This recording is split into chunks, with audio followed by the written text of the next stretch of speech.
Battle Through the Heavens. By Heavenly Silkworm Potato. Kabanata 561. Bloody Ground 8 Split.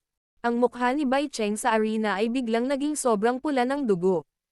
Nakuha nito ang atensyon ng mga tao sa viewing gallery. Kaagad, maraming tao ang nagulat nang tumunog ang mga pribadong pag-uusap. Bahagyang nagsalubong ang mga kilay ni Xiaoyan. Nararamdaman niya ang aura ni Bai Cheng na biglang naging mas malakas. Bukod dito, ang Dao Qi na namilipit sa kanya ay malinaw na naging 2 beses na mas malakas sa sandaling ito. Secret Technique. Hindi inaasahan na ang taong ito ay nagsasanay din ng isa. Gayunpaman, ang pagtaas nito ay tila mas mahina kaysa sa Skyfire 3 Mysterious Change. Sa hitsura ng lakas ng kanyang Dao Qi, lumilitaw na ito ay nagtaas lamang ng kanyang lakas sa pamamagitan ng isang bituin.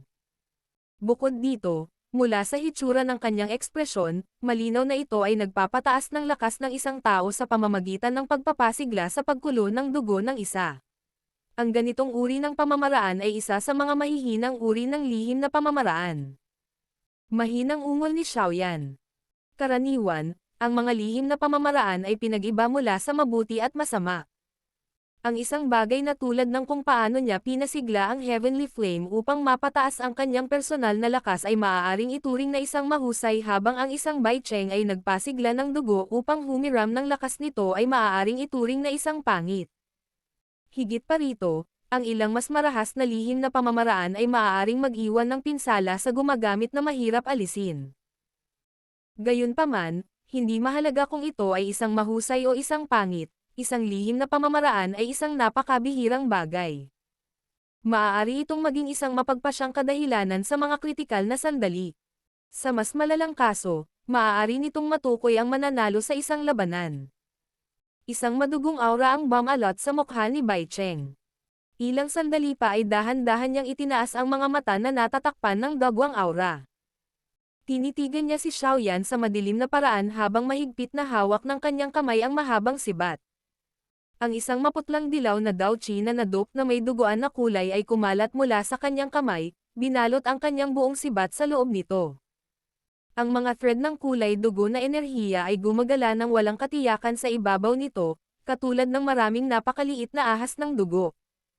Ang mahabang sibat ay itinaas at itinutok kay Xiaoyan sa tapat na may kalayuan. Ang sulok ng bibig ni Bai Cheng ay hindi sinasadyang humiwalay sa isang mabangis na ngiti nang maramdaman niya ang malakas na enerhiya na walang tigil na dumadaloy sa loob ng kanyang katawan. Ang kanyang pagtawa ay namamaos, na parang mga blades na lumalagpas sa salamin, dahilan para makaramdam ng matinding sakit ang eardrums ng ilan. Nagdikit ang mga kilay ni Xiaoyan nang hindi nag-iiwan ng bakas matapos siyang ikulong ng mahabang sibat ni Bai Cheng. Bilang kasali sa partido, malinaw niyang naramdaman na ang dating sa sandaling ito ay iba sa kung ano siya noon. Ang ganitong uri ng lihim na pamamaraan ay lumilitaw na umalis sa ilang mga kanais-nais na lugar. Isang ideya ang sumagi sa puso ni Xiaoyan. Ang kanyang mga mata, na matamang nakatitig kay Bai Cheng, ay biglang lumiit. Ang isang kulay pilak na kinang sa ilalim ng kanyang mga paa ay mabilis na kumislap at lumitaw. Kasunod ng flash ng silver glow, ang katawan ni Xiaoyan ay agad na nawala sa orihinal nitong lugar. Sa sandaling nawala si Xiaoyan, isang figure ng tao na natatakpan ng madugong dilaw na glow ang kumislap at nakarating sa lugar sa paraang parang multo. Ang kulay dugo na mahabang sibat ay parang dugo pulang kidlat na lumilitaw ng walang kaunting tunog. Sa wakas, bigla itong tumagos sa lupa kung saan nakatayo si Xiaoyan. Ang labanan na biglang sumiklab sa loob ng arena ay nangyari lamang sa isang segundo. Maliban sa isang maliit na bilang ng mga tao, ang karamihan sa mga manunood ay makikita lamang ang isang figure ng tao na nakarating sa destinasyon nito sa isang iglap at isang pulang dugo na mahabang sibat na biglang lumitaw. Gaano kabilis! Napakaraming tao sa viewing gallery ang napalunok ng kanilang laway sa sandaling ito habang sila ay bumubulong sa gulat. Malinaw nilang naunawaan na kung tatanggapin nila ang malamultong pag-atake ni Bai Cheng kanina, malamang na mararamdaman lang nila ito pagkatapos na tumagos ang mahabang sibat sa kanilang katawan. Lumutang ang katawan ni Xiaoyan mahigit 10 metro mula sa kung saan dumaong sa lupa ang kulay dugong sibat. Ang kanyang mukha ay may bahagyang pagkagulat habang nakatingin kay Bai Cheng na lumitaw sa lugar kung saan siya naroon kanina. Hawak-hawak ni Bai Cheng ang kanyang pulang dugo na mahabang sibat habang ginagawa niya iyon. Matapos gamitin ang lihim na pamamaraan na iyon, lumilitaw na hindi lamang ang lakas ni Bai Cheng ay tumaas ng husto, ngunit maging ang kanyang bilis ay tumaas din. Kung si Xiaoyan ay hindi nagtataglay ng isang agility na Dao technique tulad ng 3,000 lightning movement, malamang na hindi naging ganoon kadali ang pag-iwas sa pag-atake na iyon kanina. Bang! Itinaas ni Bai Cheng ang kanyang maitim at malamig na mukha pagkatapos na hindi siya atake. Tinitigan niya si Xiaoyan na nasa hindi kalayuan habang ang kanyang kamay ay biglang nanginginig. Kaagad, ang mahabang sibat ay nanginig sa napakabilis na bilis. Nakataas ang dulo ng sibat. Ang batong lupa na napasok ay nakatakas mula sa pagkakapit ng sibat. Ang ilang mga fragment ng bato ay umikot at bumaril patungo kay Xiaoyan sa sandaling iyon. Naningkit ang mga mata ni Xiaoyan. Napaatras siya ng kaunti at itinaas ang mabigat na ruler sa itaas ng kanyang ulo bago ito agad na tinadtad. Isang invisible na hangin ang nabuo sa dulo ng ruler, tumakas mula sa huli pagkaraan ng ilang sandali at hinampas ang mga bato na binaril ng napakabilis sa mga piraso. Ang maputlang kulay abo na pulbos ng bato ay dahan-daang nagkalat pababa. Shi! Nang bumagsak ang pulbos ng bato, biglang lumiwanag ang dugo.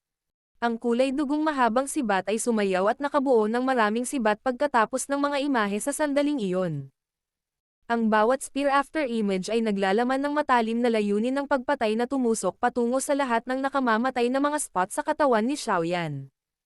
Naramdaman ni Xiaoyan ang matalim na glow ng sibat na karaniwang kumalat sa buong katawan niya. Medyo nagbago din ang ekspresyon niya.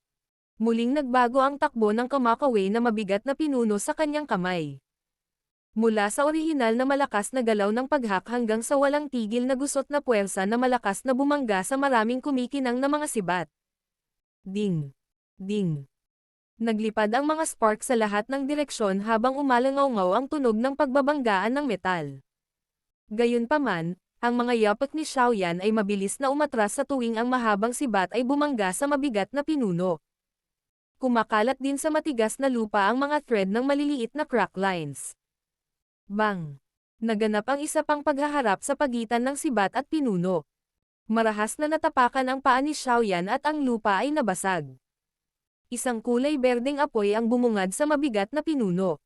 Sa wakas, dinala ito ng mabigat na pinuno, na naglalaman ng buong puwersa ni Xiaoyan habang marahas itong hamampas patungo sa kulay dugong sibat na gumagalaw sa lahat ng direksyon. Shi! Shi! Sa wakas ay hindi na natinag si Xiaoyan sa lakas ng banggaan na ito. Ang tipak ng berdeng apoy na iyon ay parang matako na hayop. Anuman sa kulay dugong sibat na kumikinang na tumama dito ay agad na nilamon. Sa tulong ng kulay berdeng apoy, winasak ng mabigat na pinuno ang kulay dugong sibat na nagmumula sa lahat ng direksyon na tila ang huli ay mahina at mahina. Kasunod ng kinang ng sibat na kulay dugo na pinilit na bumalik, ang figure ng tao na nakatago sa likod nito ay agad na lumitaw sa mga tingin ni Xiaoyan. Apat na mata ang nagpalitan ng tingin sa isa't isa habang ang enerhiya ay nilipol.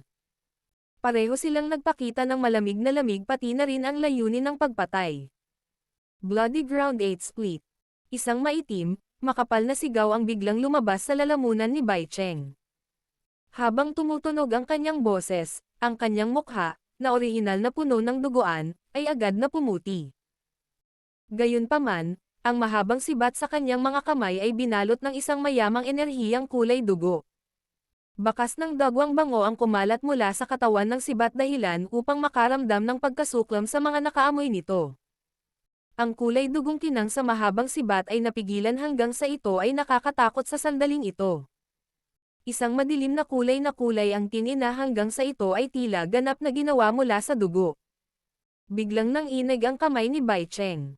Sa wakas, isang dugong pulang kinang ang bumungad mula sa dulo ng sibat sa harap ng hindi mabilang na bilang ng mga nabiglaang tingin sa viewing gallery. 8 kulay dugo na light arc na hindi bababa sa 5 talampakan ang diametro na inilabas gamit ang isang kakaibang ruta. Kung titingnan ito ng mabuti, malalaman ng isa na ang 8 kulay dugo na light arc na ito ay nagkataon na bumuo ng hugis hola, ganap na bumabalot sa lahat ng mga daanan ng pagtakas ng taong inatake. Ang 8 kulay dugong light arcs ay nagdala ng umiikot na tunog ng hangin habang sila ay dumaan sa arena. 8 malalim na bangin na isang talampakan ang lapad ay lumitaw sa matigas na lupa kung saan man sila dumaan. Ang mga fragment ng bato ay kinunan sa lahat ng direksyon. Habang kumalat ang alikabok, ang orihinal na malinis na yugto ng labanan ay nawasak hanggang sa ito ay ganap na gulo. Paulit-ulit na tumaas ang alikabok. Sa isang kisap lang ng mata, tuluyan na itong pumulupot sa posisyon ni Xiaoyan. Ang 8 kulay dugo na light arc na iyon ay karaniwang nagdadala ng isang matalim na layunin ng pagpatay habang sila ay bumaril ng marahas at paputok patungo sa lugar na iyon ng sabay-sabay. Bang! Ang 8 dagwang arko ay bumaril patungo sa lugar kung saan naroon si Xiaoyan. Kaagad, isang pagsabog na parang kulog ang umalangaw-ngaw sa arena. Hindi mabilang na bilang ng mga fragment ng bato ang kinunan mula sa alikabok patungo sa viewing gallery, na nagdulot ng kaguluhan. Ang pag-atake ng madugong arko ay napakalakas at ang mapanirang lakas nito ay nagdulot din ng labis na pagkagulat ng mga tao.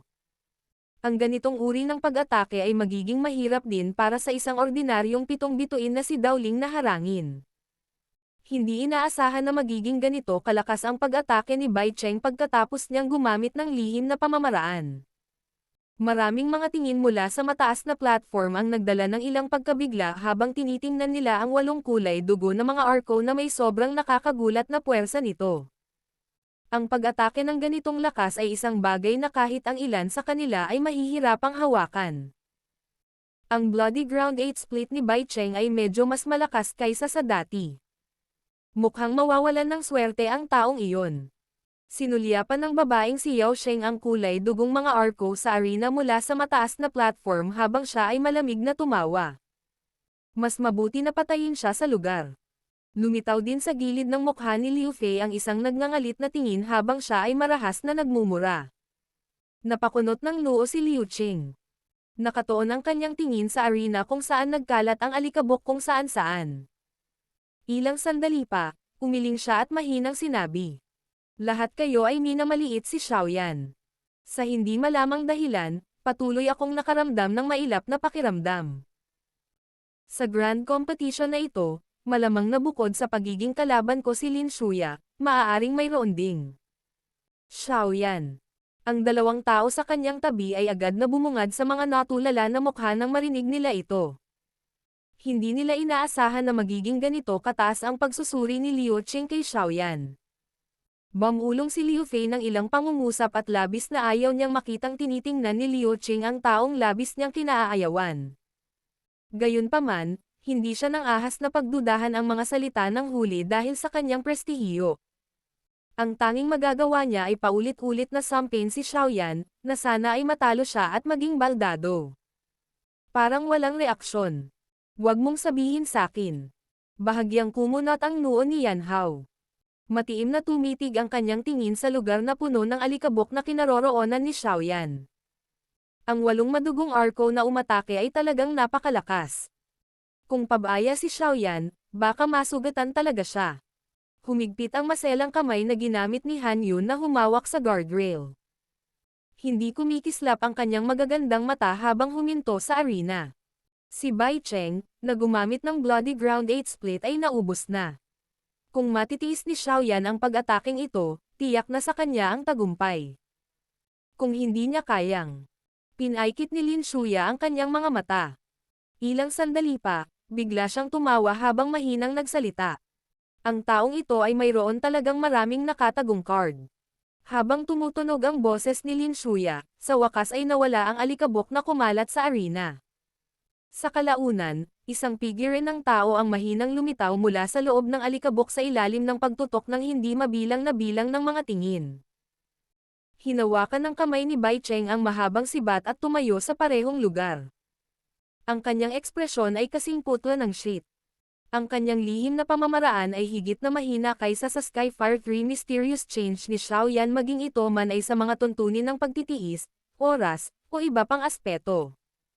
Sa makatuwid, pagkatapos niyang ipakita ang kanyang pinakamalakas na Dao skill, tuluyang nawala ang kanyang kakayahan sa pakikipaglaban.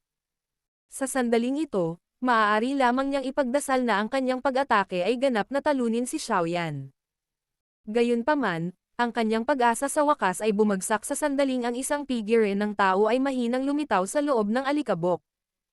Ito ay lalo na kapag ang figure ng tao na iyon ay nagpapalabas pa rin ng mababa at malalim na mga yabag ng paa habang dahan-dahan siyang lumalabas. Lalong lumubog ang puso ni Bai Cheng habang bumalatay sa kanyang mukha ang kawalan ng pag-asa.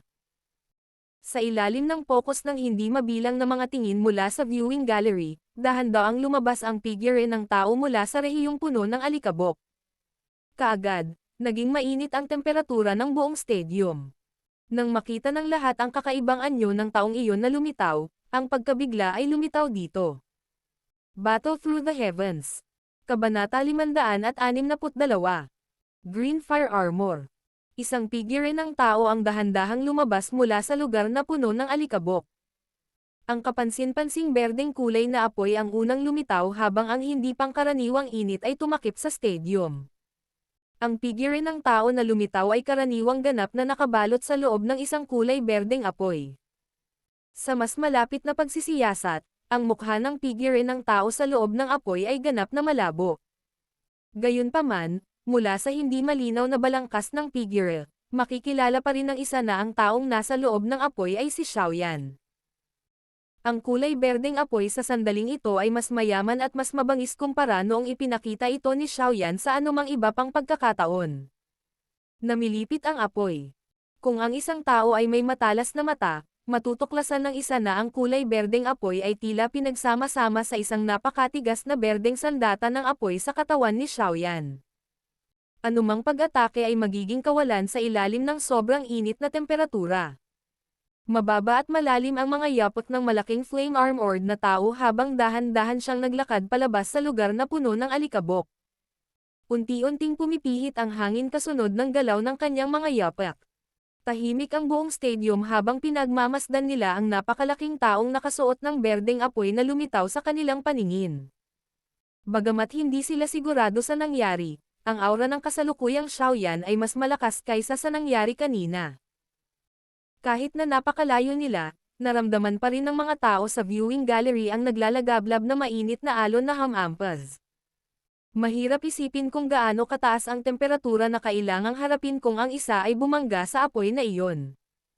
Ito ba ang heavenly flame ng munting lalaking ito?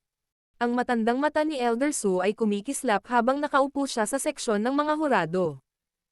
Ilang sandali pa bago siya nagulat na bumulong. Talagang hindi inaasahan na kaya niyang kontrolin ang heavenly flame ng napakahusay sa murang edad. Talagang hindi ka panipaniwala. Bagamat itinuturing na bihira ang heavenly flame, natural na naiintindihan ito ni Su Chen dahil sa kanyang karanasan at kaalaman.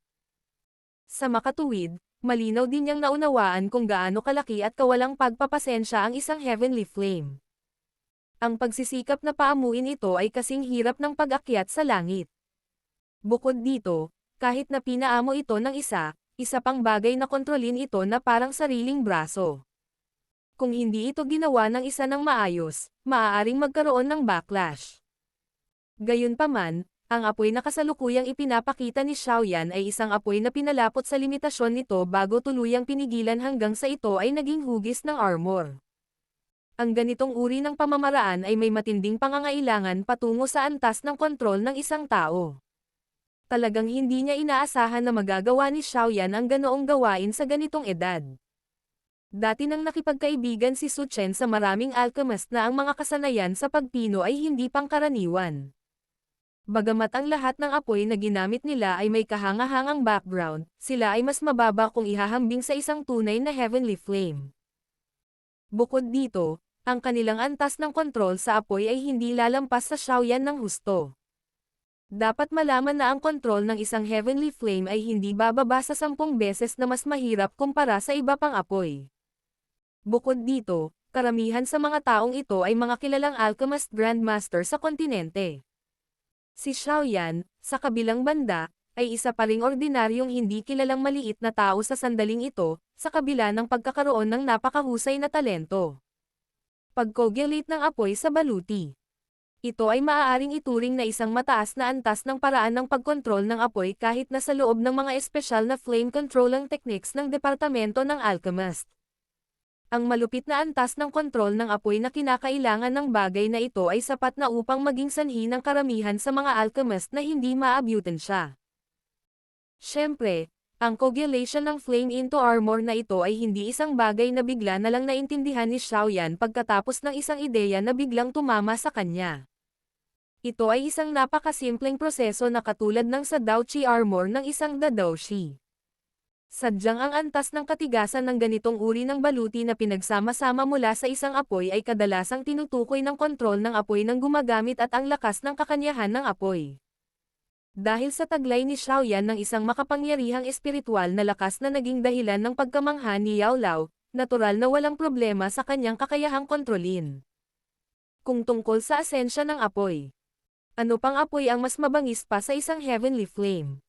Kaya naman, ang defensive strength ng flame armor na ito, na pinagsama mula sa Green Lotus Core Flame, ay malamang na umabot sa isang nakakatakot na antas.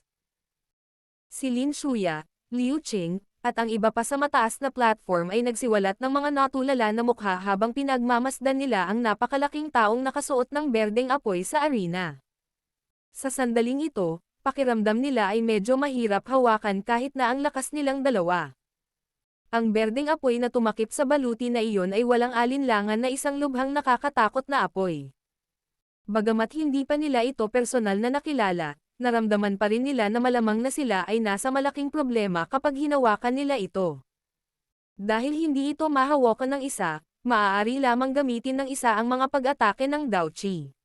Gayunpaman, ang paggawa lamang nito ay malamang na mahihirapang makakuha ng halos anumang epekto sa shell ng pagong na ito tulad ng baluti.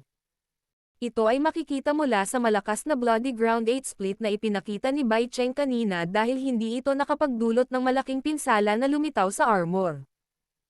Ang bagay na ito ay may defensive strength na magpapatigil sa isa.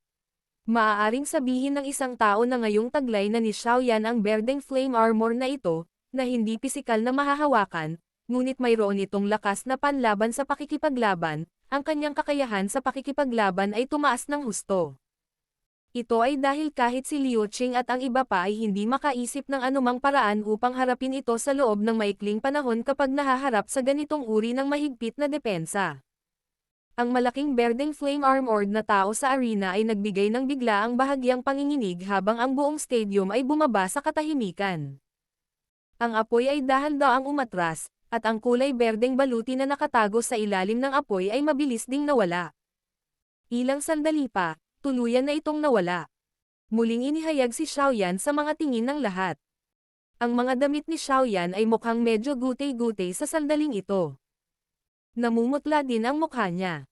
Gayunpaman, ang kanyang maitim na mga mata ay napuno ng isang kaaya-ayang sorpresa na mahirap itago. Kusa na lang siyang kumilos kanina. Hindi inaasahan na talagang nagawa niyang sugpuin ang Green Lotus Core Flame, hanggang sa maging hugis ito ng armor.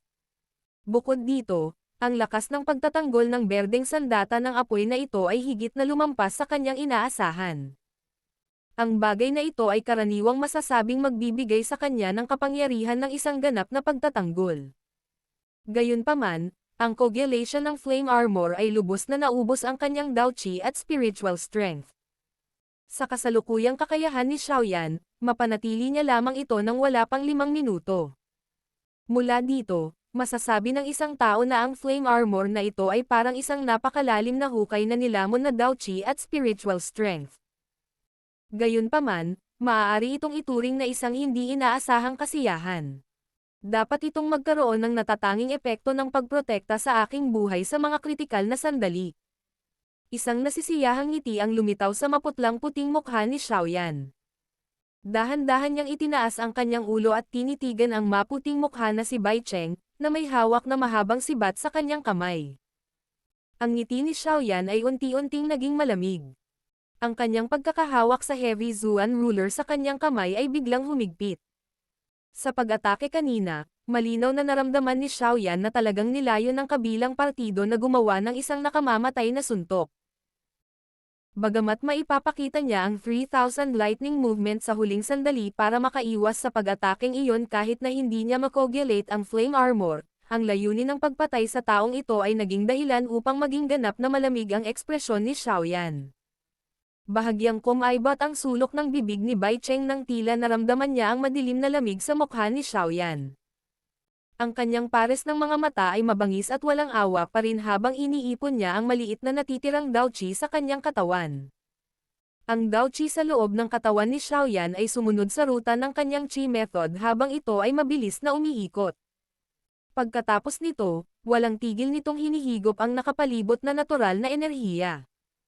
Sa kasalukuyan, ang flame mantra ay nasa middle Zuan level lamang. Gayunpaman, ang bilis nito sa pagsipsip ng enerhiya at paggawa ng daochi ay isang bagay na kahit isang high Zuan Chi method ay mas mababa. Bukod dito, sa pamamagitan ng pag-uugnay sa pagpipino sa Green Lotus Core Flame, ang rate ng pagbawi ng daochi sa loob ng katawan ni Xiaoyan ay malamang na isang bagay na walang makakatalo sa parehong klase. Kung may malaking agwat lamang sa pagitan ng kanilang mga lakas, maaaring mangyari ang mga pagkakaiba. Nang muling magkaharap ang dalawa, bumalik sa pagiging tensyonado ang kapaligiran sa loob ng arena sa pakiramdam ng mga punyal na nakabunot. Ha! Isang mahinang dagandong ang ibinuga mula sa lalamunan ni Bai Cheng. Ang kanyang mga mata ay naglalaman ng mga labi ng 20 mula kanina habang hinihigpitan ng kanyang kamay ang pagkakahawak sa mahabang sibat. Ilang sandali pa ay yumuko ang kanyang katawan. Biglang nabasag ng marahas ang kamay niya sa hawakan ng sibat. Kaagad, ang kulay dugo na mahabang sibat ay gumuhit sa kalangitan na parang madugong liwanag na katulad ng kulay ng paglubog ng araw, na nagdadala ng matalim na tunog ng humahanggos na hangin habang ito ay pumutok ng paputok patungo sa ulo ni Xiaoyan. Ang kulay dugong mahabang sibat ay mabilis na pinalaki sa maitim na mga mata. Nang malapit na itong pumasok sa loob ng 10 meter radius ng Xiaoyan, ang huli ay biglang tumapak sa lupa. Kaagad, isang napakalalim na kulay berdeng apoy ang bumaril ng paputok mula sa kanyang daliri. Ang bilis ng berdeng apoy ay hindi mabilis. Gayunpaman, ang lakas nito ay naging sanhi ng pagkagulat sa mukha ng isa. Ang dulo ng sibat na kulay dugo ay nabangga lamang nito nang ang dulo ng sibat na gawa sa metal ay mabilis na naging isang tinunaw na anyo sa harap ng mga mata ng lahat. Naglabas ito ng tunog na chi-chi nang bumagsak ito sa lupa, na nag-iwan ng maliit na impresyon sa lupa. Ang poste ng sibat ay sumunod kaagad pagkatapos ng dulo ng sibat, naging tinunaw na metal bago kalaunan ang natitirang bahagi ng hawakan ng sibat. Dahil dito, ang isang mahabang sibat na gawa sa metal ay sinunog ng isang hindi kapansin-pansing mukhang berdeng kulay na apoy, at kalaunan ay naging isang pool ng tinunaw na metal sa ilalim ng mga tingin ng lahat. Ang eksenang ito ay nagdulot ng napakaraming tao na nakaramdam ng lamig sa kanilang mga katawan. Hindi ba ito magreresulta sa hindi nila maiiwan ang kanilang mga abo kung hahawakan nila ang apoy na ito? Napuruhan si Bai Cheng habang tinitigan ang mahabang sibat na ganap ng naging tinunaw na metal wala pang 3 metro mula sa mukha ni Xiaoyan. Agad namang nanginig ang kanyang katawan. Naipakita na niya ang lahat ng kanyang taktika. Ngunit sa huli ay hindi pa rin nahulog ang bastard na kaharap niya. Ang mga mata ni Bai Cheng ay matamang nakatitig kay Xiaoyan. Nang bigla niyang napagtanto na ang mga mata ng huli ay madilim, malamig na mga mata na puno ng layuning pagpatay, biglang bumangon ang kanyang buong katawan. Isang takot na naman ang namuo mula sa kaibuturan ng kanyang puso. Gusto akong patayin ng bastos na ito. Isang nakakagulat na pag-iisip ang sumilay sa kanyang puso. Nagmamadaling itinaas ni Bai Cheng ang kanyang kamay para sumigaw na umamin siya sa pagkatalo. Gayunpaman, sa sandaling gumalaw ang kanyang kamay, ang mga paa ni Xiaoyan ay dahan-daang humakbang pababa. Isang mahina at malalim na dagandong ang umalangaw-ngaw sa arena. Kaagad, naramdaman ng lahat ang isang silver glow na kumikislap sa kanilang mga mata bago lumitaw ang isang kulay itim na figure ng tao sa harap ni Bai Cheng. Dahil gusto mo akong patayin, natural na dapat kong suklian din ang nararamdaman ko. Ibinuka ni Xiaoyan ang kanyang bibig at ngumiti habang pinagmamasdan ang takot na mukha na nasa malapit. Isang kabangisan ang bumaril sa mga mata ni Bai Cheng, katulad ng sa isang demonyo. Biglang huminto ang katawan ni Xiaoyan. Ang kanyang buong katawan ay kalahating pulgada mula sa lupa habang ang kanyang katawan ay kumukuha ng isang umiikot na anyo sa hangin. Ang kanyang 5 daliri ay mahigpit na nakakuyom habang hinihiram niya ang umiikot na puwersa ng kanyang katawan at biglang pumutok habang may dalang mababa at malalim na sonic boom. Octane Blast. Ang madilim at malamig na sigaw ay naging dahilan upang tumigas kaagad ang katawan ni Bai Cheng. Ang isang kamao na binalot ng isang walang katulad na mabangis na puwersa ay mabilis na pinalaki sa kanyang mga mata. Bang! Biglang umalangaw-ngaw ang isang mababa at malalim na tunog. Tinitigan ng buong audience si Bai Cheng, na parang sandbag, habang kinakaladkad siya sa lupa. Nakagawa siya ng mababaw na peklat na 200 metro ang haba sa matigas na lupa bago siya dumulas palabas ng arena at bumangga sa isang pader. Walang nakakaalam kung patay na ba siya o buhay. Pagkatapos nito, lumingon ang lahat at tiningnan ang nakaitim na binata na nanatili sa kanyang paninindigan na sumuntok. Isang lamig ang hindi sinasadyang lumabas sa kanilang mga buto. Battle Through the Heavens. Kabanata 563. Ang hitsura ni Liu Qing. Natahimik ang buong stadium habang ang lahat ay nakatingin kay Bai Cheng na malakas na nabangga sa dingding. Walang nakakaalam kung patay na ba siya o buhay. Maraming tao ang nakakaramdam ng kabangisan sa likod ng suntok ni Xiaoyan kanina sa kabila ng napakalayo nito. Hindi sila naglakas loob na isipin kung kaya pa ba nilang panatilihin ang kanilang munting buhay kung ang suntok na iyon ay matatag na magkakaugnay sa kanilang katawan. Dahan-daang itinuwid ni Xiaoyan ang kanyang katawan sa loob ng arena. Bahagyang nanginig ang kanyang mahigpit na nakakuyong na kamao habang may tumutulo ng dugo sa dulo ng kanyang daliri at tumulo pababa. Bagamat talagang mabangis ang pag-atake na iyon kanina, naging sanhi din ito ng pananakit ng kamao niya matapos niyang iyanig ng reverse force. Gayunpaman, ito ay walang alinlangan na maraming beses na mas mahusay kumpara sa 70% ng lakas na kailangang tiisin ni Bai Cheng. Itinaas ni Xiaoyan ang kanyang ulo. Nilaibat ng kanyang tingin ang iba't ibang ekspresyon ng bawat isa sa mataas na plataporma. Matapos magpakawala ng mahinang ubo, ibinaling niya ang kanyang tingin kay Su Chen sa upuan ng mga hurado.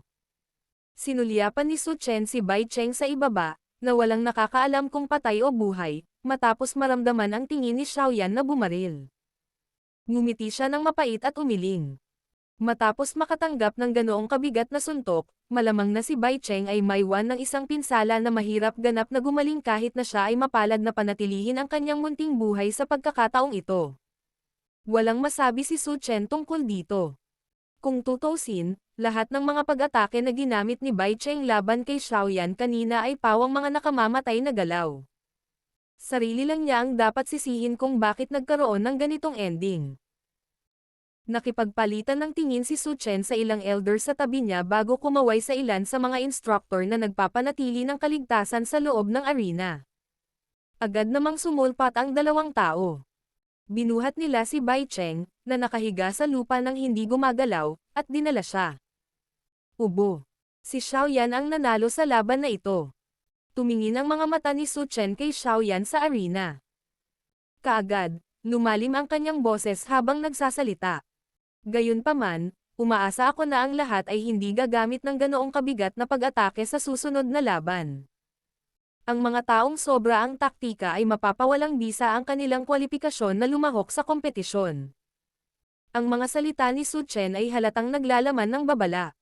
Pagkatapos ng lahat, ang mga mag-aaral na maaaring makapasok sa strong ranking ay karaniwang kabilang sa tuktok sa loob ng Inner Academy. Malaking kawalan kung may mangyari sa isang estudyanteng may ganoong talento. Bukod dito, ang ilan sa mga mag-aaral ay may medyo malakas na background. Bagamat ang mga background na ito ay walang gaanong epekto sa loob ng akademya, ang mga paksayon sa likod nila ay tiyak na hindi matutuwa kung may mangyari sa mga estudyanteng ito sa loob ng akademya. Sa oras na iyon, magiging mahirap kung tatakbo sila sa Inner Academy na umiiyak at sumisigaw. Ngumiti si Xiaoyan at tumango. Dahan-daang damiin ang kanyang mga daliri sa lupa habang ang kanyang katawan ay sumugod sa mataas na plataporma. Pagkatapos nito, hindi niya pinansin ang maraming tingin mula sa paligid at dumapa sa kanyang upuan. Walang kwentang tao. Hindi niya talaga kayang talunin si Xiaoyan kahit ganito. Agad na sumangot si Liu Fei ng malamig at mahinang isinumpa ang kawalan ng kakayahan ni Bai Cheng na ilabas si Xiaoyan habang tinitigan niya itong bumalik sa kanyang upuan nang hindi lumalabas na nagkaroon ng malubhang pinsala. Yao Sheng, mas mabuting huwag mong ipahiya ang iyong sarili kung makilala mo siya. Pagkatapos magmura, lumingon si Liu Fei at kinausap si Yao Sheng sa tabi niya na nakatitig kay Xiaoyan. Bahagyang nagulat si Yao Sheng. Sa simula ay medyo hindi natural ang kanyang ekspresyon bago siya agad na nagbigay ng nakakatakot na ngiti habang tumango at sinabing, Fei makatitiyak ka na hanggat kaya ko siyang makilala, tiyak na maghahanap ako ng hustisya para sa iyo. Hindi mo dapat minamaliit si Xiaoyan. Kung hindi, haantong ka rin tulad ni Bai Cheng, matatalo ng hindi niya inaasahan. Ang kulay berdeng flame armor na ipinakita ni Xiaoyan kanina ay may sobrang nakakagulat na defensive strength. Napakunot ng noo si Liu Qing at nagsalita sa malalim na boses. Ngumiti si Yao Sheng at tumango. Gayunpaman, naroon pa rin ang madilim na lamig at paghamak sa pagitan ng kanyang mga kilay. Senior Brother Xiaoyan, okay ka lang ba? Hinawakan ni Zun ang kamay ni Xiaoyan at nag-aalalang nagtanong. Malinaw niyang naramdaman na medyo magaspang at mabigat ang paghinga ng huli. Maliwanag, ang kanyang lakas ay naubos ng husto sa labanan kanina. Okay lang ako. Masyado lang naubos ng flame armor ang Dao Qi. Magiging maayos din ako pagkatapos magpahinga ng ilang sandali. Nilabas ni Xiaoyan ang isang energy recovery pill mula sa loob ng kanyang storage ring at itinapat ito sa kanyang bibig habang nakangiti siya habang umiiling. Pinag-aralan ng magagandang mata ni Zun ang mukha ni Xiaoyan, para lamang nakahinga ng maluwag nang makita niya ang makinis na pamumula na unti-unting lumaganap dito. Lumingon ang kanyang tingin sa susunod na laban na kasisimula pa lamang at mahinang nagsabi. Talagang hindi inaasahan na gumamit si Bai Cheng ng mga ganoong taktika. Ang Bloody Ground 8 split na iyon ay malamang na isang Middle Zuan Dao technique. Tama. At saka ang sikretong teknik na iyon na nagpapataas ng kanyang lakas ay hindi isang ordinaryong paraan. Talagang lampas sa inaasahan ko na mayroon siyang ganoon. Kinagat ni Xiaoyan ang kanyang mga labi at sinabi. Hihihi. Si Bai Cheng at Bai Shan ay may ilang background. Maaaring hindi masyadong prominent ang kanilang clan sa buong kontinente ng Dao Qi, ngunit maaari silang ituring na second-tier faction. Kung pinag-uusapan lang ng isa ang lakas, kahit na ang tatlong dakilang clan ng Jiama Empire ay bahagyang mas mababa sa kanila. Sa tingin ko ang lihim na pamamaraan na ito ay isang bagay na lihim na ipinapasa sa kanilang clan. Nakangiti si Zun habang nagsasalita. Bahagyang tumango si Xiaoyan. Dahil sa mga espesyal na alituntunin, kahit anong uri ng background mayroon ang isa, hindi ito magbibigay ng anumang pakiramdam ng higit na kahusayan para sa taong iyon sa loob ng Inner Academy. Sa makatuwid, posible na ang paksayon sa likod ng anumang random na tao na napili ay maaaring maging mahusay. Sa hitsura nito, ako mismo ay maaaring ang uri na itinuturing na pinakamahina dahil nag-iisa ako, hindi ba? Biglang tumawa ng mapait si Xiaoyan habang kinukutya ang sarili sa kanyang puso. Wala siyang gaanong background. Hindi lamang ang angkan ng Xiao ay walang gaanong lakas sa loob ng Jiama Empire, ngunit ito ay hinahabol at pinapatay hanggang sa ilang mga tao ang natitira dahil nasaktan nito ang Misty Cloud Sect. Ang tanging suporta niya ay ang kanyang sarili. Si Senior Brother Xiaoyan lang ay mas epektibo kaysa sa ibang paksayon. Isang Tier 5 alchemist ang tatanggapin ng may ngiti kahit na ang kabilang partido ay isang elite na Dao Huang. Sinong maglalakas loob na magsasabing mahina ka dahil nag-iisa ka? Ang kaibig-ibig, pinong kamay ni Zun ay marahang humawak sa palad ni Xiaoyan habang tumugon ito ng isang malambot na magiliw na ngiti. Nagulat si Xiaoyan nang marinig niya ito at agad na tumawa ng malakas sa walang pakialam na paraan.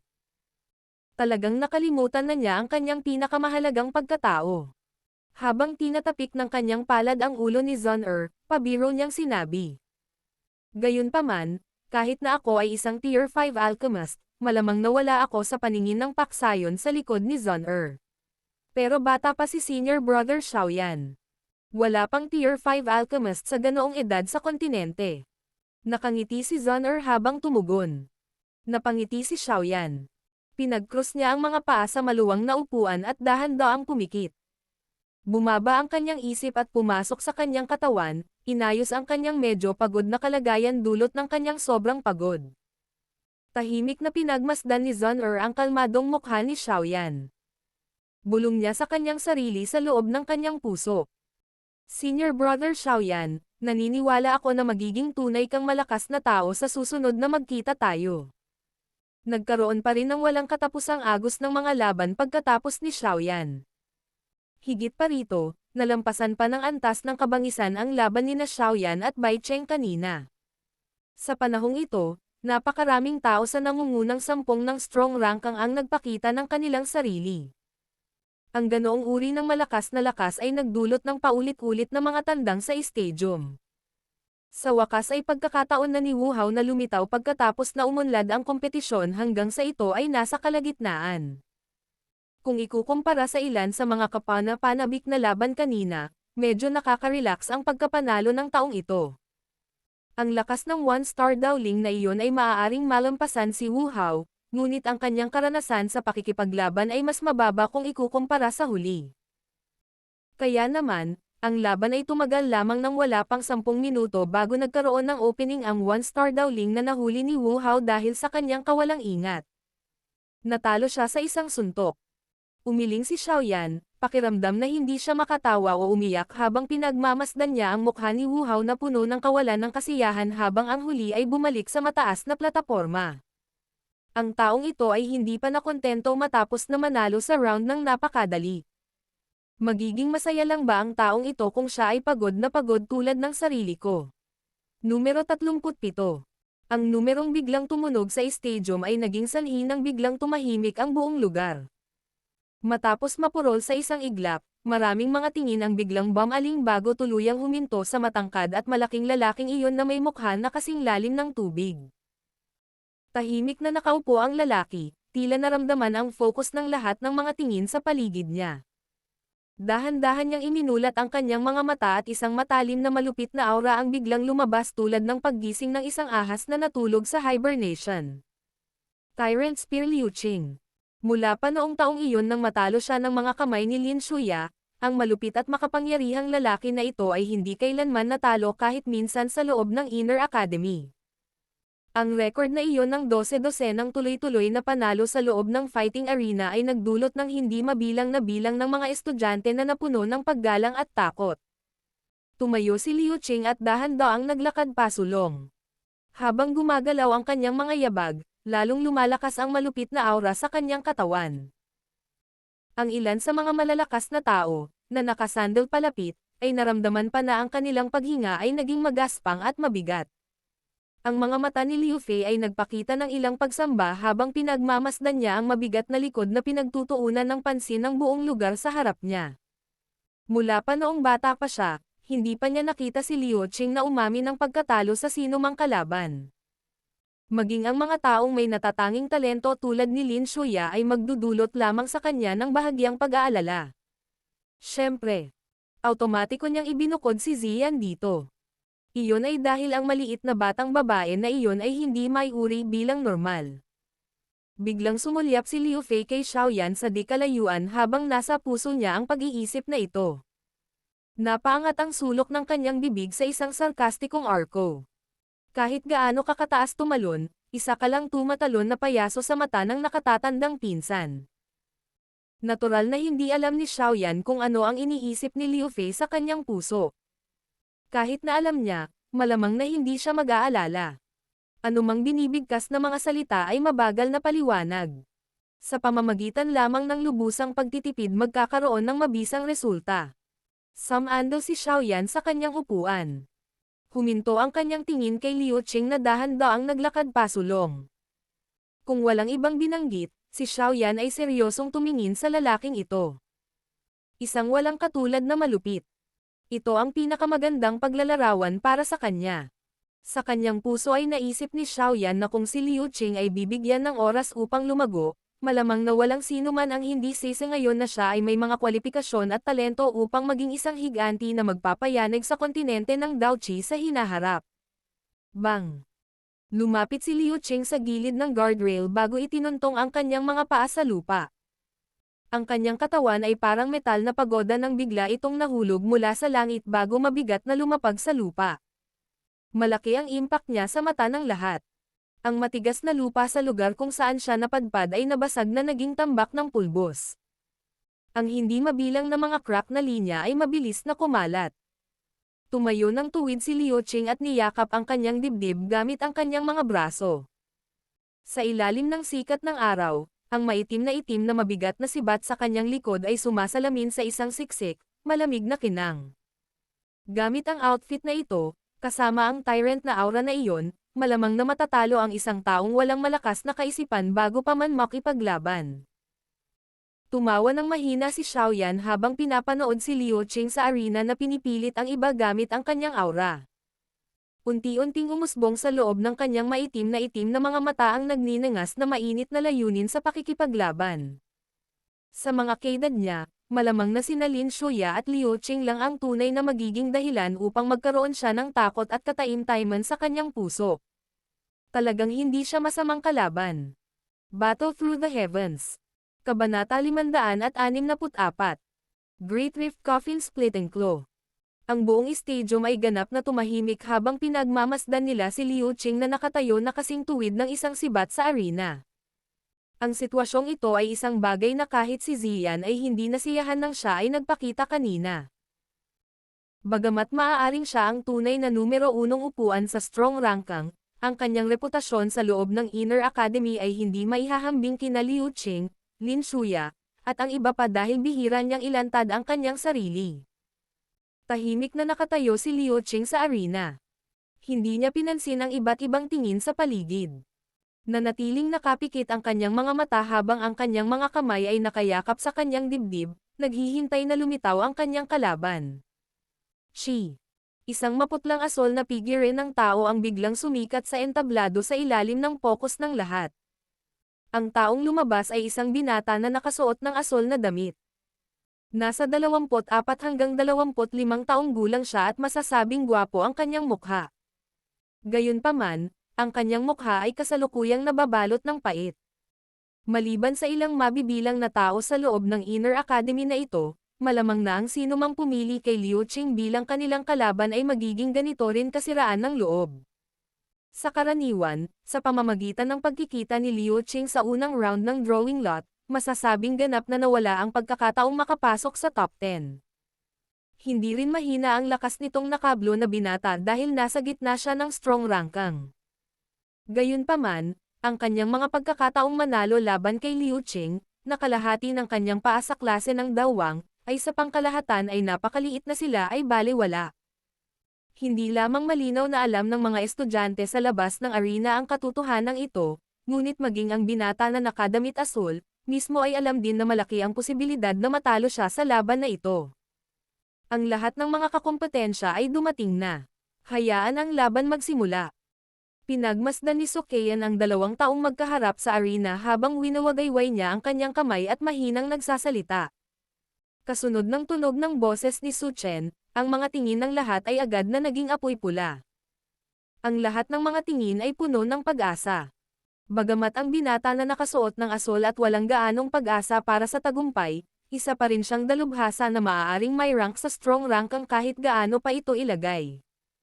Nasa kanya pa rin ang ilang katatagan ng pag-iisip. Kaya naman, pagkatapos ipahayag ni Su Chen ang pagsisimula ng laban, dahan-dahan niyang pinigilan ang gulat sa kanyang puso.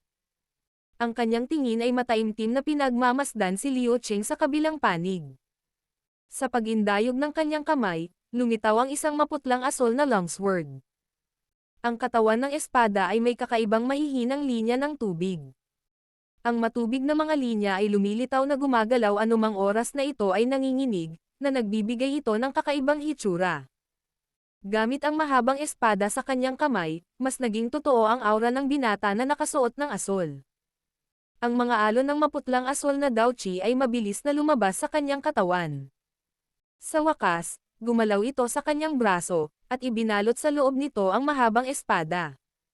Sa isang iglap, ang mahabang espada ay nagbuga ng mahinang tunog ng mga alon ng dagat. Mukhang naramdaman ang unti-unting pinagsama-samang aura ng kabilang partido, sa wakas ay binuksan ni Liu Qing ang kanyang mga mata ng dahan-dahan at walang pakialam na winalis ang mga ito sa kabilang partido. Bahagya siyang tumango.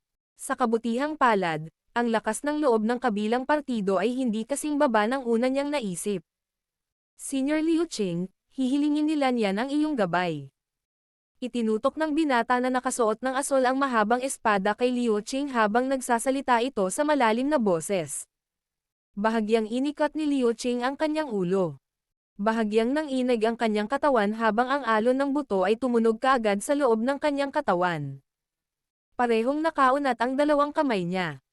Ang kanyang mga palad ay mas malaki kaysa sa kamay ng isang ordinaryong tao. Dahan-dahan silang kumukulot, parang matutulis na kuko. Salit-salit na nagkamot ang dalawang kamay sa harap niya. Ilang invisible strike ang dumaan sa hangin bago tuluyang tumama sa lupa, na nag-iwan ng mababaw na galos. Ang mga mag-aaral ni Xiaoyan, na matamang nagmamasid kay Liu Qing mula sa mataas na plataporma, ay bahagyang lumaki. Napagtanto niya na si Liu Qing ay random na kumilos kanina, at hindi man lang gumamit ng kahit isang thread ng Daoqi. Siya ay lubos na umasa sa kanyang pisikal na lakas lamang kanina. Ang pisikal na katawan ng taong ito ay talagang ganito rin kalakas. Siya ay talagang isang malakas na kalaban.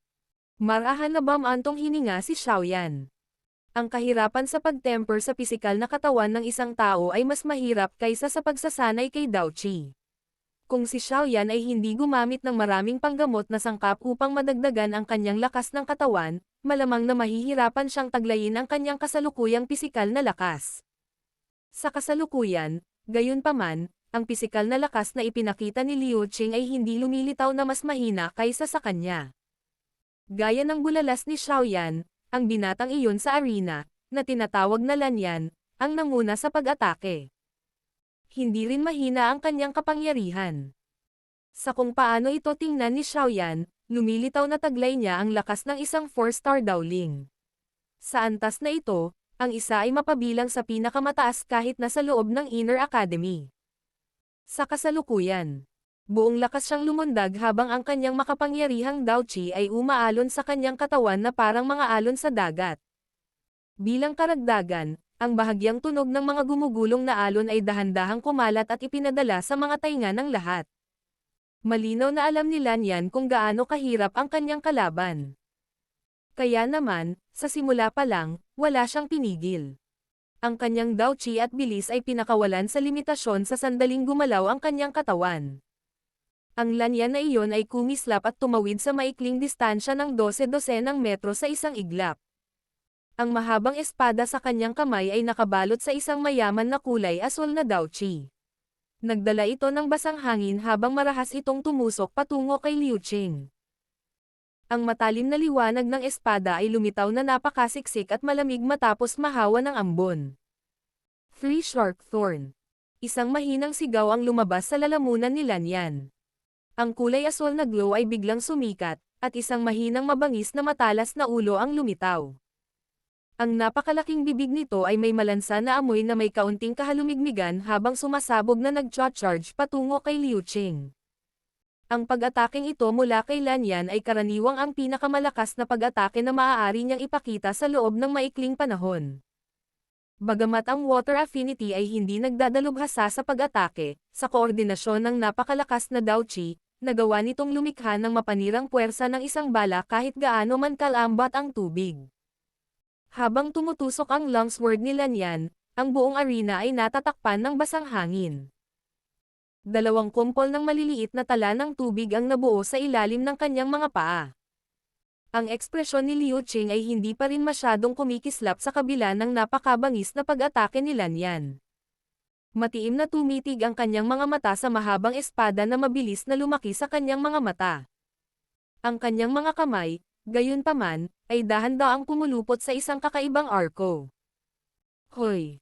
Ang layo ng pag-atake ay natakpan sa isang kisap mata. Isang mahinang sigaw si Lanyan habang tumutusok ang mahabang espada sa kanyang kamay. Isang asol na kulay na glow ang biglang natipon sa isang mabangis na hugis ng peteng. Pinalawak nito ang mabangis na bibig, at kumagat sa ulo ni Liu Qing. Shi. Pinagmasdan ni Liu Qing ang mabangis na peteng na espadang kumikinang na sumasabog sa walang pakialam na paraan. Isang maputlang kulay ginto ang biglang bumalot sa kanyang kulot na hugis kuko na mga kamay. Ang kanyang kanang kamay ay biglang umunat, at bumangga sa mabangis na espada ng peteng na iyon na parang kidlat. Sa sandaling nagbanggaan ang dalawa, ang kuko ng kamay ni Liu Qing ay naging kakaibang arko. Ang kanyang mga daliri ay yumuko at kumukulot at biglang pinutol ng marahas. Ang sinulid ng mabangis na espadang iyon ay mahigpit na nakasabit sa pagitan ng kanyang mga daliri. Break! Isang mahigpit na sigaw ang napalabas. Ang maputlang gininto ang kislap ay pumailan lang sa palad ni Liu Qing, at ang kinang ng espada na iyon ay agad na nabasag hanggang sa ito ay bumagsak at nawala. Shua! Shua! Nang masira ang unang sword glow, agad na nagbago ang ekspresyon ni Lanyan. Nagmamadali siyang nakipagkamay at mas dalawang espadang kumikinang ang pumutok ng paputok. Ang dalawang espadang kumikinang ay naganyong peteng ngunit ang kanilang lakas ay lalong lumakas, na ang pangatlong sword glow ay 3 beses na mas malakas kaysa sa una. Ang ganitong uri ng Dao technique kung saan ang bawat suntok ay mas malakas kaysa sa nauna ay malamang na hindi isa na may mababang ranggo. Great Rift Coffin Splitting Claw. Pinaikit ni Liu Qing ang kanyang mga mata. Ang kanyang mga kamay na nakapulupot sa isang kakaibang arko ay biglang bumaril. Habang kakaiba ang pag-ikot ng dalawang kamay na parang kuko, muli silang mahigpit na humawak sa dalawang mabangis na espada na kumikinang at agad na nabasag. Ang 3 mabangis na espada ng peteng ay kumikinang na sapat na upang talunin ang isang ordinaryong 4 na bituin na si Dowling ay sinira ni Liu Qing sa napakadaling paraan. Kahit na sa lakas ng pag-iisip ni Lanyan, agad siyang natulala. Ang ganitong uri ng tugma ay karaniwang isang ganap na naiibang klase. Tapos na ang laban. Sa sandaling natulala si Lanyan, isang mahinang boses ang biglang lumabas sa bibig ni Liu Qing. Lahat ng mga butas ng una ay tumindig ng tuwid nang maramdaman niya ang isang hangin na agad na lumalapit sa kanyang katawan. Bahagyang sumulong si Liu Qing habang ang isang walang katulad na mabangis na aura ay lumabas, ganap na sinisira ang Dao Qi na nagpoprotekta sa katawan ni Lanyan. Grog. Namuti ang mukha ni Lanyan. Isang subo ng sariwang dugo ang tumalsik. Ang kanyang katawan ay kinaladkad sa lupa, at marahas na pinaalis sa arena. Ang arena ay ganap na tahimik habang ang lahat ay nakatingin kay Lanyan na dumura ng dugo at gamulong palabas ng arena. Maraming ingay ng mga taong nakalanghap ng malamig na hangin. Nakita lang ng maraming tao na natapos na ang naunang pag-atake ni Lanyan kay Liu Qing. Talagang hindi inaasahan na sa isang kisap mata ay tuluyan nang naalis ang matinding pag-atake. Si Lanyan ay lubos na natalo.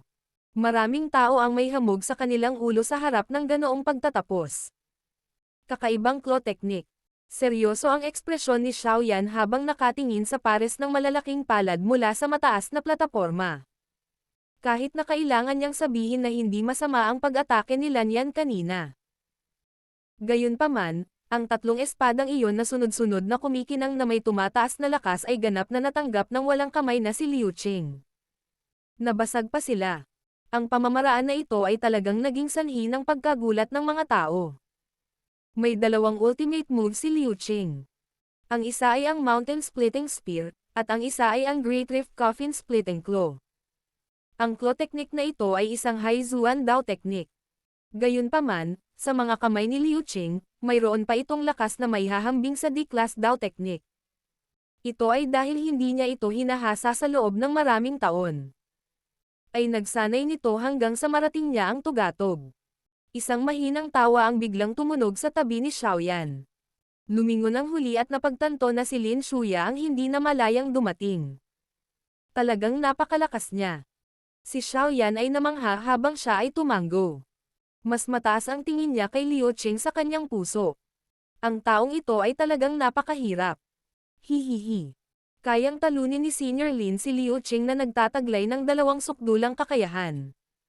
Sa tingin ko ay dapat na mas malaki ang iyong lakas. Lumingon si Xiaoyan at ngumiti habang kausap si Lin Shuya.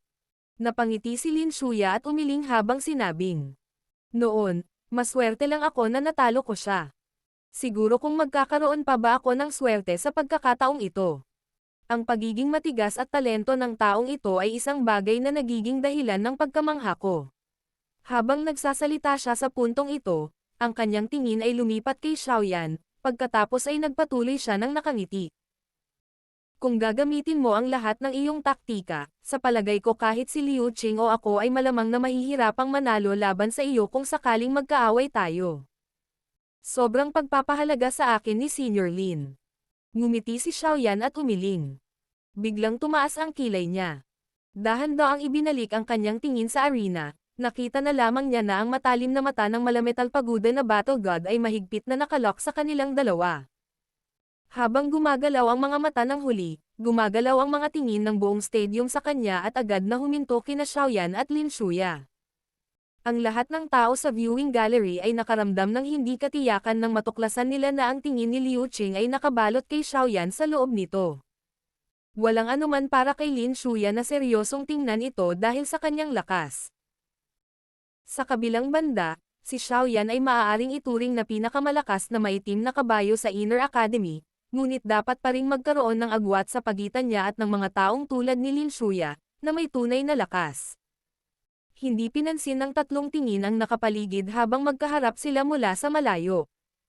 Isang hangarin sa pakikipaglaban ang hindi sinasadyang namuo at lumundag sa loob ng kanilang mga dibdib. Battle Through the Heavens. Kabanata 565. Pangalawang round. Ang laban na ito ni Liu Qing ay walang alinlangan na isa sa ilang kapana-panabik na laban sa kompetisyong ito. Gayunpaman, dahil sa kanyang lakas, ang pagtutugma ng pamantayang ito ay hindi naging sanhi ng labis na pagkagulat sa iba. Pagkatapos ni Liu Qing, napakaraming mga eksperto na sunod-sunod na nagpakita ng kanilang hitsura. Sa kanila, ang isa na nakakuha ng higit na atensyon ay walang alinlangan ang hitsura ni Lin Shuya. Gayunpaman, ang kanyang kapareha ay naging dahilan upang ang lahat ay hindi matawa o umiyak. Ito ay dahil hindi na nagpakita ang kanyang kalaban. Sa pressure ng pagharap sa number 2 sa strong ranking, pinili niyang aminin ang pagkatalo at umalis. Sa makatuwid, si Lin Shuya ang naging taong may pinakamadaling oras sa pagsulong. Nagdulot din ito ng bahagyang pagkadismaya kay Liu Qing, Xiaoyan, at ang iba pa na gustong obserbahan ang mga taktika ni Lin Shuya. Ang 25 laban sa unang araw ay tumagal mula umaga hanggang gabi bago ito tuluyang idineklara na natapos sa harap ng hindi mabilang na bilang ng mga titig na tila hindi nasiyahan dito ng husto. Bagamat may ilang mga kakompetensya na hindi na ipakita ng maayos ang kanilang lakas, ang strong ranking sa huli ay ang kompetisyon na may pinakamataas na pamantayan sa Inner Academy anuman ang paraan ng paglalagay nito. Sapat na ang nakakapanabot na labanan sa pagitan ng malalakas upang mapasigaw ang iba sa pagkamangha. Bukod dito, alam ng lahat na ang tunay na kapanapanabot na mga laban ay hindi ang mga laban sa eliminasyon sa unang round na ito. Sa halip, sila ang mga laban sa ikalawa at ikatlong araw. Pagkatapos ng elimination round ngayon, 25 tao na lang ang natira. Dahil man sa swerte nila kaya naabot nila ang hakbang na ito o sa ibang paraan, tiyak na walang ordinaryong tao sa kanila. Ang isang labanan sa antas na ito ay natural na nagtataglay ng antas ng kaguluhan at nagninangas na pagnanasa na malayo sa kung ano ang maihahambing sa mga laban sa eliminasyon sa unang araw. Sa makatuwid, ang lahat ng mga miyembro ng madla ay nagpatibay ng isang hindi nasisiyahang pakiramdam kasama ang pag-asa habang naghihintay sila para sa mas kapana-panabik na palitan sa ikalawang araw. Pagsapit ng gabi, ang Inner Academy, na nakaranas ng isang araw ng ingay at matinding pagnanasa, sa wakas ay nakabawi sa kanyang kalmado. Nagkalat ang mga piraso at piraso ng liwanag sa paligid ng napakalaking akademya at napakakapansin-pansin sa mga bundok na ito. Ang maputlang liwanag ng buwan ay nakakalat sa isang tahimik na silid sa pamamagitan ng bintana, at dumapo sa mukha ni Xiaoyan na naka-crossleg dito. Sa sandaling ito, nakapikit ang huli. Ang kanyang paghinga ay mahaba at mabagal habang ang mga hibla ng maliliit na enerhiya mula sa kanyang paligid ay hinihigop sa kanyang katawan kasama ng kanyang paghinga. Pagkatapos sumailalim sa ilang refinement, nagdagdag sila ng isang maliit na brick at mortar sa mahusay na gawain ng pagsulong ng lakas ng isang tao. Bahagyang gumalaw ang mga mata ni Xiaoyan pagkatapos ng pagsasanay sa loob ng halos 2 oras. Dahan-dahan silang bumukas, at isang batik-batik na hininga na matagal na pinipigilan sa kanyang bibig ang ibinuga. Habang inilalabas ang batik-batik na hininga, isang layer ng maputlang kinang ang agad na lumitaw sa ekspresyon ni Xiaoyan. Ang puti-puti na nabuo mula sa matinding labanan sa maghapon ay ganap na nawala sa sandaling ito. Naramdaman ni Xiaoyan ang dumadaloy na Daoqi sa loob ng kanyang katawan at ngumiti. Ang planong iyon ni Bai Cheng na gustong magpakawala at maging sanhi ng pagkatalo ni Xiaoyan sa mga laban ay nasira. Sa mahiwagang epekto ng kanyang flame mantra kasama ang pakikipagtulungan ng iba't ibang mga gamot na table task, hindi ito masyadong mahirap para sa kanya na ganap na pagalingin ang kanyang sarili sa loob ng maikling panahon hanggat hindi siya nakatanggap ng anumang uri ng malubhang pinsala. Malamang na ang kompetisyon bukas ay magiging mas mapanganib kaysa sa ngayon. Napaisip at mamulong si Xiaoyan. Maliban kay Wu Hao at napakakaunting iba pa, ang mga maaring makapasok sa nangungunang 25 ay walang alinlangang tunay na malalakas na tao. Ang mga taong ito ay mas malakas kaysa kay Bai Cheng. Gayunpaman, ang Great Rift Coffin Splitting Claw na iyon ni Liu Qing ay talagang nagtataglay ng nakakatakot na lakas. Kung talagang lalabanan ko siya, natatakot ako na ang aking Octane Blast ay hindi makahabol sa diskarteng iyon. Mahigpit na kinuyam ni Xiaoyan ang kanyang 5 daliri at mahinang bam-antong hininga. Bagaman silang dalawa ay nasa Haizuan class, nag-ensayo lang siya ng Octane Blast sa loob ng 2 hanggang 3 taon. Si Liu Qing naman, sa kabilang banda, ay hinasa ang kanyang husay sa halos 20 taon. Paano maihahambing ang dalawa? Bukod dito, nalampasan ni Liu Qing ang kanyang personal na lakas. Splitting Claw, si Xiaoyan ay maaari lamang humingi ng pansamantalang kanlungan mula dito. Kumislap ang ningning sa mga mata ni Xiaoyan. Ilang sandali pa, bigla itong naging malupit habang mabangis na bamulong sa sarili. Sino ang nagmamalasakit? Ilalabas ko lahat kahit sino pa ang makaharap ko. Dapat akong sumikop sa isang pwesto sa nangungunang 10. Sa isang maliit na tahimik na silid na hindi kalayuan sa silid ni Xiaoyan, isang banayad na magandang figure ang nakatayong maganda sa ilalim ng liwanag ng buwan. Isang matandang lalaki ang nakatayo habang ang mga kamay ay nakasabit sa kanyang tagiliran sa likod niya. Young Miss, tapos na ang isang buwan. Hindi ka ba aalis? Saglit na nagpatuloy ang tahimik na kapaligiran bago nagtaas ng ulo ang matandang iyon. Ang mukha na iyon ay natural kay Ling Ying na nililiman ni Zun Er. Nanginginig ang magandang figure nang hindi napapansin. Maya-maya pa ay nagpakawala siya ng isang malayong buntong hininga. Maghintay pa tayo ng ilang araw. Makakaalis na ako ng maluwag ang puso ko kapag si Senior Brother Xiaoyan ay matagumpay na nakakuha ng pwesto sa top 10 nanograms Grand Competition. Walang magawang tumanggo si Ling Ying. Gayunpaman, wala siyang ibang sinabi. Umikot ang kanyang katawan, at naging anino na nawala sa dilim. Mukhang hindi naramdaman ng dalaga ang pagkawala ng matandang nasa likod niya.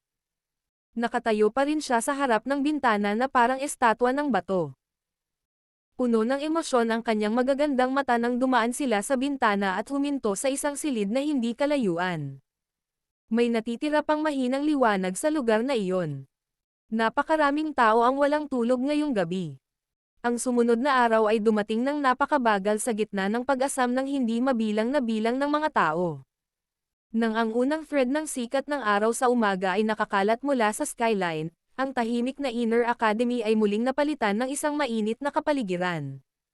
Maraming mga estudyante ang kumain ng kanilang almusal sa simpleng paraan bago bumuo ng mga grupo at nagmamadaling pumunta sa arena. Ang napakalaking arena ay mabilis na napuno sa loob ng maikling 2 oras. Umalangaw-ngaw sa kalangitan ang isang maingay na nagninangas na pagsinta, katulad ng kapaligiran ng kahapon, habang dala ang iba't ibang tono. Ang lahat ng elder ay sunod-sunod na umupo kalahating oras pagkatapos makapasok sa stadium. Matapos maupo ang unang elder Su Chen, ang ikalawang araw ng kompetisyon ay inihayag na sa wakas ay nagsimula na. Dahil sa elimination round kahapon, 25 kalahok na lang ang natitira. Kaya't kailangan nating lahat na magbunutan muli. Tumawa si Su Chen mula sa seksyon ng mga hurado. Ang kanyang boses ay malinaw na umalangaw-ngaw sa tabi ng tainga ng lahat. Sa pagkakataong ito, Gayunpaman, magkakaroon ng labis na isang tao. Kaya, magkakaroon lamang ng 12 laban ngayon. Ang huling tao ay uusad ng walang kondisyon. Ang mga salita ni Su Chen ay nagdulot ng kaguluhan sa viewing gallery. Sumulong ng walang kondisyon. Ito ay tila medyo napakadali, hindi ba? Kung may swertehin, hindi ba sila direktang makakapasok sa top 13? Hihihi. Ang walang kondisyong pagsulong na ito ay malamang na magkaroon ng napakahusay na atraksyon sa maraming tao. Gayunpaman, para sa kapakanan ng pagiging patas, ang ating Elders Council ay nagsagawa na ng talakayan. Ang lugar na ito ay ibibigay kay Zian. Nakangiting nagsalita si Su Chen. Habang tumutunog ang mga salita ni Su Chen, muling nagkaroon ng kaguluhan sa viewing gallery. Ang mga kakompetensyang iyon sa mataas na plataporma, gayunpaman, ay bahagyang tumanggo. Sa anumang kaso, ang maliit na halimaw na ito ay walang problema sa pagsulong. Kung ang lugar na ito ay ibinigay sa kanya, sila ay sapat na mapalad upang maiwasan ang pagkikita sa kanya sa round na ito. May tumututol ba dito? Lumingon ang tingin ni Su Chen sa mataas na plataporma at nagtanong. Sabay-sabay na umiling ang lahat. Ang maayos na paraan na iyon ay naging dahilan para matigilan ang lahat sa viewing gallery. Hihihi. Dahil ganoon ang kaso, simulan na natin ang pagguhit ng palabunutan. Ngumiti si Su Chen at tumanggo patungo sa bamboo cylinder sa stone table. Nang marinig ito ng lahat ng nasa entablado ay agad na sumugod at sunod-sunod na pumili ng isang bamboo stick mula sa bamboo cylinder. 7. Random na sinulyapan ni Xiaoyan ang numero sa kanyang bamboo stick bago niya agad na sinundan ang lahat sa mataas na platform, at tahimik na naghintay sa susunod na labanan. Ang unang laban ng ikalawang round ng Strong Ranking Grand Competition, number 3. Yung may red bottom number 3 at blue bottom number 3, mangyaring pumunta sa arena. Ikanaway ni Su Chen ang kanyang kamay, at sumigaw nang makita niyang tapos na ang lahat sa pagguhit ng palabunutan. Habang tumutunog ang sigaw ni Su Chen, 2 figure ng tao ang agad na kumislap pababa mula sa mataas na platform. Ang malalakas na aura ay agad na kumalat sa arena. Huminto ang tingin ni Xiaoyan sa arena. Matapos marinig na ipinakilala sila ni Wu Hao sa kanyang tabi, nagkaroon ng kaunting pag-unawa si Xiaoyan sa 2 taong ito sa arena. Ang isa sa kanila ay nirerango sa ika-21 sa Strong Ranking, habang ang isa ay nasa ika-22. Pareho silang malakas at parehong gumamit ng walang awa na taktika. Hindi dapat maliitin ng isa ang mga ito kung talagang ginawa nila ang lahat. Magsimula na ang laban. Ang mahinang boses ni Su Chen ay parang kislap na nagpasiklab ng bar aisles ng pulbere. Sa isang iglap, ganap na sumabog ang sobrang tensyonado na kapaligirang hinugot ng punyal sa arena. Walang gaanong warm-up nang magsimula ang laban. Ang magkabilang panig ay nagpakawala ng kanilang pinakamabangis na pag-atake. 2 malakas na Daochi ang nagbanggaan, at ang tunog ng sumasabog na Daochi ay naging mga blast wave, na nagwawali sa kanilang paligid na parang isang mabangis na hangin. Matiim na tumitig ang mga mata ni Xiaoyan sa labanan sa arena. Bahagya siyang tumanggo. Ang mga mag-aaral na maaaring umabot sa yugtong ito ay talagang may ilang kasanayan. Ang kabuuang lakas na ipinakita ay karaniwang tumaas ng isang antas kumpara sa kahapon. Hoy, Xiaoyan. Sa sandaling nakatitig si Xiaoyan sa laban, isang kamay ang biglang tumapik sa kanyang mga balikat. Isang pamilyar na boses ang narinig sa gilid ng kanyang tainga. Nagdududa si Xiaoyan. Tiningnan niya si Lin Yan sa likod niya. Nang makita niyang may tinatago ang mukha ni Lin Yan, hindi niya maiwasang makaramdam ng katuwaan. Bakit? Bakit ka nandito sa halip na maghanda para sa susunod na laban? Hihihi. Ginagawa ko ito para sa ikabubuti mo. Ang numero mo ay 7, tama ba? Umupo si Lin Yan sa tabi ni Xiaoyan at tumawa habang nagtatanong. Oo, tumanggo si Xiaoyan habang hindi siguradong nakatingin kay Lin Yan. Mukhang hindi mo talaga itinago ang iyong numero. Sa orihinal, ang iyong kalaban ay isang kapwa ranggo na ika-24. Gayunpaman, ang taong iyon ay nagkataon na kabilang sa grupo ni Liu Qing. Kaya, ang kanyang numero ay ipinagpalit sa numero ni Yao Sheng. Binigay ni Lin Yan ang kanyang kamay at nagpatuloy. Sa makatuwid, ang iyong kalaban ay nagbago na kay Yao Sheng. Sa hitsura nito, plano niyang turuan ka ng maayos sa kompetisyon. Oh, nagtaas ng kilay si Xiao Yan habang nagtatakang nagtanong. Hindi ba labag sa rules ang pagpapalit ng numero? Ang mga numero para sa ikalawang round ay hindi inanunsyo. Karamihan sa mga tao ay mahigpit na itinatago ang kanilang mga numero. Walang kumikilos tulad mo, na random na inilalantad ang kanilang numero. Kinulat ni Lin Yan ang kanyang bibig at naglabas ng isang bamboo stick sa bulsa ng kanyang dibdib. Kinawayan niya ito patungo kay Xiao Yan at ngumiti habang sinabing, "Bakit hindi natin ipagpalit ang atin? Ang kalaban kong ito ay nasa ika-19 na pwesto." Bagamat medyo malakas siya, walang alinlangan na mas nakaka-relax siya kumpara kay Yao Sheng. Medyo naantig si Xiao Yan nang makita ang aksyon ni Lin Yan. Bahagya siyang napangiti, itinulak pabalik ang kawayan at ngumiti habang sinasabi, "Nagkataon lang, pakiramdam ko ay nakakasira ng tingin ang lalaking iyon. Dahil gusto niya akong turuan ng leksyon, hindi ba ako magiging biro sa iba kung iiwasan ko ito? May tiwala ka ba? Ang kasalukuyang lakas ng taong iyon ay maaaring magbigay daan sa kanya na makapasok man lang sa top 15. Kumunat ang noo ni Lin Yan, ngunit hindi siya nagsalita nang makita niya ang pagtanggi ni Xiao Yan. Ngumiti si Xiao Yan at tinapik ang mga balikat ni Lin Yan. Inikat niya ang kanyang ulo at ibinato ang kanyang tingin sa kabilang bahagi ng mataas na plataporma. Isang babaeng si Yao Sheng din ang nagkataon na napatitig. Hindi man lang tinangka ng titig na iyon na itago ang pangaalipusta at panunuyo sa gitna ng pagkababae.